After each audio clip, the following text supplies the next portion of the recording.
Hello, എല്ലാവർക്കും സ്വാഗതം. ഒന്നിനെക്കുറിച്ച് കേട്ടറിയുന്നതും അത് ശരിക്കും വ്യക്തിപരമായി അറിയുന്നതും തമ്മിൽ വലിയൊരു വ്യത്യാസമുണ്ടല്ലേ? ആ ഒരു ശക്തമായ ആശയത്തെക്കുറിച്ചാണ് നമ്മൾ ഇന്ന് സംസാരിക്കാൻ പോകുന്നത്. നമുക്ക് വളരെ പ്രശസ്തമായ ഈ ഒരു വാക്യത്തിൽ നിന്നും തുടങ്ങാം. അറിവിന് നമ്മളെ സ്വതന്ത്രരാക്കാൻ കഴിയും എന്ന് പറയുന്ന വളരെ ശക്തമായ ഒരു ചിന്തയാണിത്. അതെ, ഇവിടെയാണ് ശരിക്കുള്ള ചോദ്യം വരുന്നത്. ഈ സത്യം അറിയാമെന്ന് പറയുന്ന ഒരുപാട് പേർ എന്തുകൊണ്ടാണ് ആ സ്വാതന്ത്ര്യം അനുഭവിക്കാത്തത്? ഈയൊരു സംശയമാണ് നമ്മളിന്ന് ക്ഷണമായി പരിശോധിക്കാൻ പോകുന്നത്.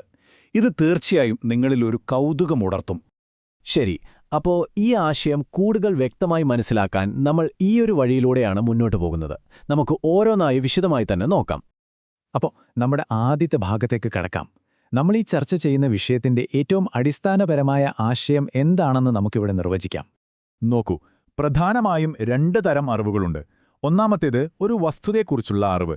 ഇത് തികച്ചും ബൗദ്ധികമാണ്, അതായത് പുസ്തകങ്ങളിൽ നിന്നും മറ്റും നമുക്ക് കിട്ടുന്ന വെറും ഇൻഫർമേഷൻ.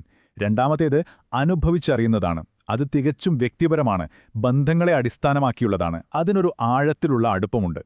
ഈ അനുഭവത്തിലൂടെ അറിയുക എന്നതിന്റെ ആഴം മനസ്സിലാക്കാൻ ബൈബിൾ ഉപയോഗിക്കുന്ന ഒരു ശക്തമായ ഉദാഹരണമാണിത്.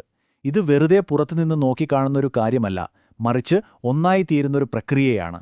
ഇനി നമുക്ക് ഈ ആശയം ഒന്നുകൂടി വ്യക്തമാക്കുന്ന ഒരു അടിപൊളി കഥയിലേക്ക് പോകാം. ഒരു പേര് അറിയുന്നതും ആ പേരിലുള്ള യഥാർത്ഥ ശക്തി അറിയുന്നതും തമ്മിലുള്ള വ്യത്യാസം ഈ കഥ നമുക്ക് കാണിച്ചു തരും. ഈ കഥയുടെ പശ്ചാത്തലമൊന്ന് ശ്രദ്ധിക്കണം. അവർ യേശുവിന്റെ പേര് ഒരു ഫോർമുല പോലെ, ഒരു മന്ത്രം പോലെയാണ് ഉപയോഗിക്കുന്നത്. അല്ലാതെ ആ പേരിന്റെ ഉടമയുമായി അവർക്ക് യാതൊരു വ്യക്തിപരമായ ബന്ധവുമില്ല, കേട്ടറിവ് മാത്രമേയുള്ളൂ. കേട്ടോ, ഇതാണ് ആ കഥയുടെ ഏറ്റവും പവർഫുള്ളായ ഭാഗം. ആ ഭൂതത്തിന്റെ മറുപടി നോക്കൂ.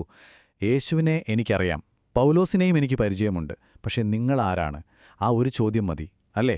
കേട്ടറിവും യഥാർത്ഥ ബന്ധവും തമ്മിലുള്ള വ്യത്യാസം എത്ര വലുതാണെന്ന് മനസ്സിലാക്കാൻ. ഇനി നമുക്ക് അടുത്തൊരു പ്രധാനപ്പെട്ട ഉദാഹരണത്തിലേക്ക് കടക്കാം. മുൻകാല അനുഭവങ്ങൾ നമുക്ക് ഭാവിയിലെ വലിയ വെല്ലുവിളികളെ നേരിടാനുള്ള ധൈര്യം തരുന്നത് എങ്ങനെയാണെന്ന് ഈ കഥ വ്യക്തമാക്കും. എല്ലാവർക്കും അറിയുന്ന കഥയാണ്. ഗോലിയാത്ത് എന്ന ഭീമാകാരൻ വന്ന് വെല്ലുവിളിച്ചപ്പോൾ ഒരു സൈന്യം മുഴുവൻ പേടിച്ച് വിറച്ചു നിൽക്കുകയാണ്. എന്നാൽ ദാവീദ് എന്ന ഒരു ചെറിയ പയ്യന് മാത്രം ഒരു കൂസലുമില്ല. അപ്പോ ദാവീദിന് ഈ ധൈര്യം എവിടെന്ന് കിട്ടി? അതൊരു ദിവസം പെട്ടെന്ന് പൊട്ടിമുളച്ചതല്ല. അതിനു പിന്നിൽ അവന്റെ മുൻകാല അനുഭവങ്ങളുണ്ട്. അവന്റെ ആടുകളെ ആക്രമിക്കാൻ വന്ന സിംഹത്തെയും കരടിയെയും അവൻ ഒറ്റയ്ക്ക് നേരിട്ട് തോൽപ്പിച്ചിട്ടുണ്ട്. ആ ചെറിയ വിജയങ്ങളിൽ നിന്ന് കിട്ടിയ അനുഭവമാണ്, ആ അനുഭവജ്ഞാനമാണ് ഗോലിയാത്ത് എന്ന വലിയ വെല്ലുവിളിയെ നേരിടാനുള്ള ആത്മവിശ്വാസമായി മാറിയത്. ഇനി നമുക്ക് കുറച്ചുകൂടി വ്യത്യസ്തമായ ഒരു ഉദാഹരണത്തിലേക്ക് പോകാം. ഇത് ദീർഘകാലത്തെ അടുത്ത നിരീക്ഷണത്തിലൂടെയും അനുഭവത്തിലൂടെയും ഒരാളിലുണ്ടാകുന്ന ഉറപ്പിനെക്കുറിച്ചാണ്. കാനായിലെ കല്യാണത്തിന് വീഞ്ഞു തീർന്നു പോയപ്പോൾ മറിയം വേലക്കാരോട് അവൻ പറയുന്നതുപോലെ ചെയ്യുക എന്ന് പറഞ്ഞത് വെറുതെ ഒരു വിശ്വാസത്തിന്റെ പുറത്തല്ല. ഒന്ന് ആലോചിച്ചു നോക്കൂ. തന്റെ മകന്റെ അത്ഭുതകരമായ ജനനം മുതൽ അവന്റെ അസാധാരണമായ വളർച്ചയും സംസാരവുമെല്ലാം കണ്ട് അവനൊരു സാധാരണ മനുഷ്യനല്ല എന്ന് അനുഭവിച്ചറിഞ്ഞ ഒരമ്മയുടെ ഉറപ്പായിരുന്നു അത്. ഇതുവരെ നമ്മൾ പറഞ്ഞ എല്ലാ ഉദാഹരണങ്ങളെയും വളരെ ലളിതമായി പക്ഷേ അതീവ ശക്തമായി ഒരുമിപ്പിക്കുന്ന ഒരാശയത്തിലേക്കാണ് നമ്മളിപ്പോൾ വരുന്നത്. ശ്രദ്ധിച്ചോ, ഈ വാക്യം പറയുന്നത് യഹോവ നല്ലവനാണെന്ന് വായിച്ചറിയുവീൻ എന്നോ കേട്ടറിയുവിൻ എന്നോ അല്ല, മറിച്ച് രുചിച്ചറിയുവിൻ എന്നാണ്. അറിവെന്നത് ഒരു രുചി പോലെ തികച്ചും വ്യക്തിപരമായ നേരിട്ടുള്ളൊരനുഭവമാണെന്നാണ് ഇത് പറയുന്നത്. ഈ ഒരു താരതമ്യം നോക്കൂ, ഇത് വളരെ രസകരമാണ്. നമ്മളൊരു റെസ്റ്റോറൻറ്റിൽ പോയി മെനു കാർഡ് വായിക്കുന്നു. അതിൽ ഓരോ വിഭവത്തെക്കുറിച്ചും വിശദമായി എഴുതിയിട്ടുണ്ടാകും. അത് വായിക്കുമ്പോൾ നമുക്ക് ആ ഭക്ഷണത്തെക്കുറിച്ച് ഒരു ഭൗതികമായ അറിവ് കിട്ടും. എന്നാൽ അതിൻ്റെ യഥാർത്ഥ രുചി അറിയണമെങ്കിലോ അത് ഓർഡർ ചെയ്ത് കഴിച്ച് തന്നെ നോക്കണം, അല്ലേ?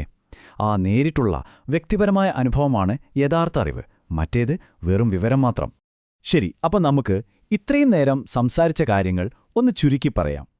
ഈ ഭൗതികമായ അറിവും അനുഭവപരമായ അറിവും തമ്മിലുള്ള വ്യത്യാസം മനസ്സിലാക്കുന്നത് എന്തുകൊണ്ടാണ് ഇത്രയേറെ പ്രാധാന്യമുള്ളതാകുന്നത് എന്ന് നോക്കാം. അപ്പോ നമ്മൾ ഓർത്തിരിക്കേണ്ട പ്രധാനപ്പെട്ട കാര്യങ്ങൾ ഇവയാണ്. യഥാർത്ഥത്തിലുള്ള ഉൾക്കാഴ്ച വെറുതെ വായിച്ചോ കേട്ടോ നേടുന്ന ഒന്നല്ല, അത് അനുഭവിക്കുന്നതാണ്. ഈ അനുഭവമാണ് നമ്മുടെ ബൗദ്ധികമായ വിശ്വാസങ്ങളെ വ്യക്തിപരമായ ഉറച്ച ബോധ്യങ്ങളാക്കി മാറ്റുന്നത്. മുൻപത്തെ അനുഭവങ്ങൾ തന്നെയാണ് ഭാവിയിലെ പ്രവർത്തനങ്ങൾക്കുള്ള അടിത്തറ. ചുരുക്കി പറഞ്ഞാൽ, ഒരു ബന്ധം നിലനിൽക്കുന്നത് വിവരങ്ങൾ കൊണ്ടല്ല, നിരന്തരമായ ഇടപെടലുകൾ കൊണ്ടാണ്. ഇനി നിങ്ങളൊന്ന് ആലോചിച്ചു നോക്കൂ. ഈ ഒരു ആശയം വിശ്വാസത്തിന്റെ കാര്യത്തിൽ ഒതുങ്ങുന്നില്ല. നമ്മുടെ സ്വന്തം ജീവിതത്തില് ചിലപ്പോൾ ഒരു ജോലി ചെയ്യുന്നതിനെക്കുറിച്ച് നമ്മൾ വായിച്ചറിഞ്ഞതും അത് ശരിക്കും ചെയ്തു നോക്കിയപ്പോൾ കിട്ടിയ അനുഭവവും തമ്മിൽ വലിയ വ്യത്യാസമുണ്ടാകാം, അല്ലേ? ആ പുസ്തകത്തിലെ അറിവും ജീവിതത്തിലെ അനുഭവം തമ്മിലുള്ള വിടവ് എവിടെയാണെന്ന് ചിന്തിക്കുന്നത് ഒരുപക്ഷെ നമുക്ക് പുതിയ പല തിരിച്ചറിവുകളും നൽകിയേക്കാം.